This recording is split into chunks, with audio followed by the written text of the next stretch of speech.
अस्सलाम वालेकुम, मेरा नाम डॉक्टर जवेरिया है। थोड़ा सा अपने बारे में इंट्रोडक्शन दूँ कि मैंने 2009 में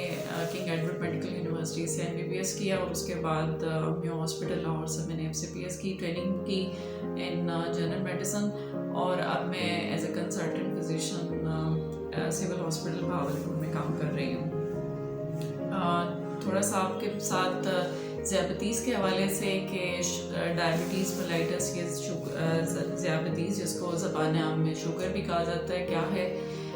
ये बेसिकली एक सिंगल बीमारी नहीं है बल्कि बीमारियों का मजमूआ है जिसमें शुगर की मकदार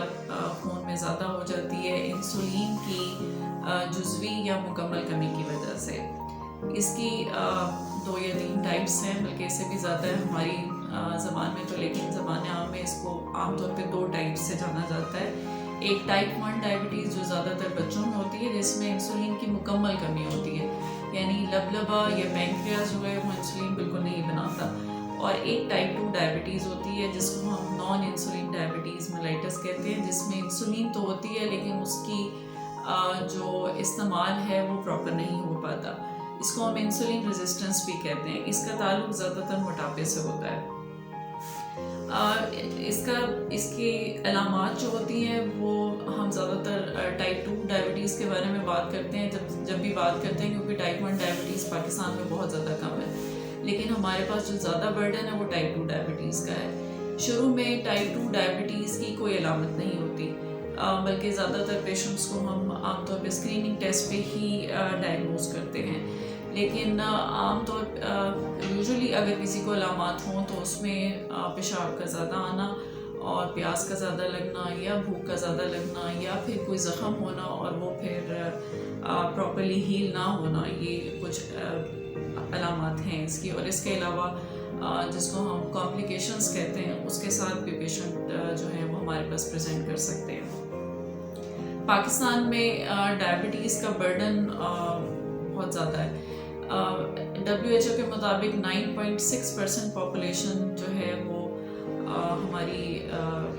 जिसमें डायबिटीज़ पाई जाती है, यानी ज़ियाबतीस उसमें उसके चांसेस हैं कि उनमें है। इसका मतलब ये है कि ऑलमोस्ट 20 मिलियन पॉपुलेशन का बर्डन ज़ियाबतीस का है, और बाय द एंड ऑफ 2025 यानी 2020 में ये बर्डन जो है ये 4 से 5% गुना ज़्यादा होने के चांसेस हैं। इसका मतलब है कि पाकिस्तान जो है वो ऑलमोस्ट 4th और 5th highest population burden with diabetes है, यानी कि जिसमें हमारे पास डायबिटीज़ का बर्डन बहुत ज़्यादा है। ज़्यादातर हमारे पास टाइप 2 डायबिटीज़ है और इसकी जो मेन वजह वो मोटापा है। बहुत सारी वजूहात इसके अलावा भी हैं, जिसमें जीनियात में इसका पाना, जैसे जेनेटिक ट्रांसमिशन जिसको कहते हैं, यानी जिसके वालिद या वालदा को अगर टाइप 2 डायबिटीज़ है यानी इंसुलिन रेजिस्टेंस है अगर उनको, तो उनके बच्चों को भी चांसेस हैं कि उनको शुगर होने के चांसेस होते हैं। इसके अलावा इनएक्टिव लाइफस्टाइल, यानी कि बहुत कम चलना फिरना, ज़्यादातर सुस्त रवि का शिकार रहना, और जो आपकी वेस्ट सर्कमफ्रेंस है जिसको हम कहते हैं, ख़ासतौर पे ख़वातीन में अगर 34 से ज़्यादा हो और मर्दों में अगर 38 से ज़्यादा हो तो वो एक बहुत बड़ा रिस्क फैक्टर है to have a diabetes in future. इसके अलावा जो है वो खाने पीने की हमारी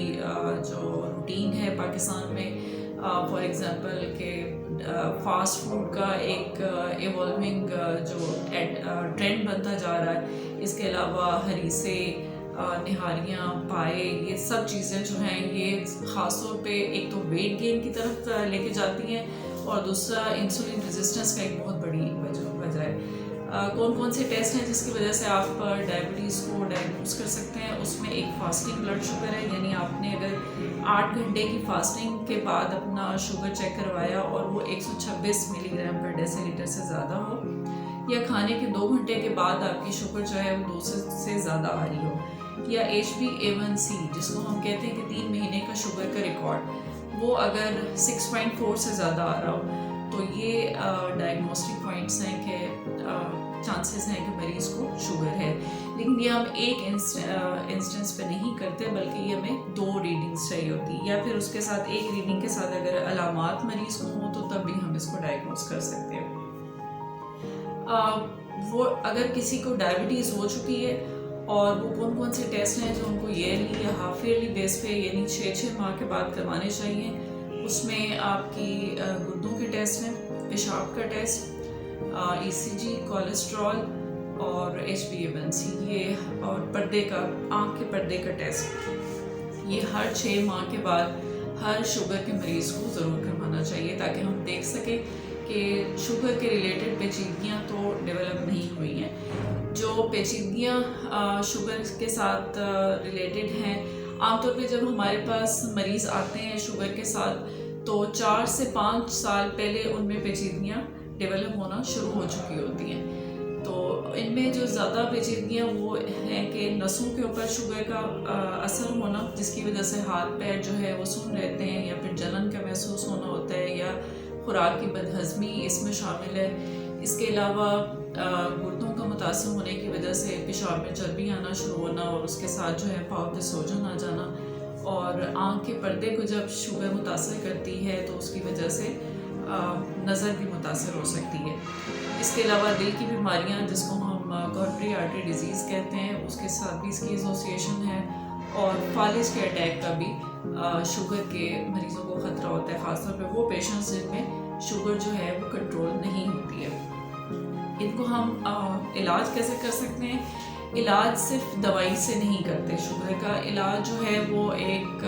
آپ سمجھیں کہ پورا ایک لائف سٹائل پیٹرن ہے، کہ آپ کو پوری اپنی جس کو ہم کہتے ہیں لائف سٹائل موڈیفیکیشن، کہ آپ نے اپنی زندگی کا طرز بدلنا ہے، اس میں آپ نے اپنی جو خوراک ہے اس کو بدلنا ہے، جس میں آپ نے شوگر والی چیزوں کے علاوہ بہت زیادہ oily deep fried items, baked items, bakery items جس کو ہم کہتے ہیں، اور خاص طور پہ وہ والی خوراک جس میں گلائسیمک انڈیکس زیادہ ہوتا ہے، یعنی جس کو کھانے کے بعد شوگر ایک دم سے بلڈ میں بڑھ جاتی ہے، وہ آپ نے نہیں لینی۔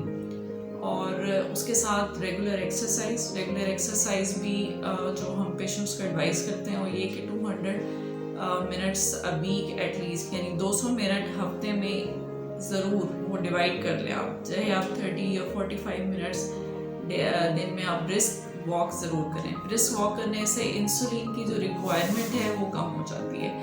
اس کے ساتھ ہمارے پاس ٹریٹمنٹ موڈیلٹیز ہیں، وہ جو بھی آپ کے ٹریٹنگ فزیشین ہیں، جو آپ کے معالج ہیں، آپ ان کے مشورے سے جو ہے وہ اگر انسولین کی ضرورت ہے تو انسولین ہی آپٹیمل چوائس یا پھر آپشن ہوتی ہے، اور اس کے ساتھ جو ہے وہ بہت ساری ادویات ہیں جو کہ آج کل استعمال میں، اور ان کا استعمال کرنا بہت ضروری ہے۔ لیسن یہ ہے کہ شوگر کو کنٹرول کرنا بہت ضروری ہے۔ کوئی ایسی دوا دنیا میں نہیں ہے جو کہ شوگر کو ختم کر سکے، جڑ سے آپ نہیں اکھاڑ کے پھینک سکتے اس کو، لیکن اس بیماری کو کنٹرول کیا جا سکتا ہے، اور کنٹرول کرنے کے ساتھ آپ ایک اچھی زندگی گزار سکتے ہیں۔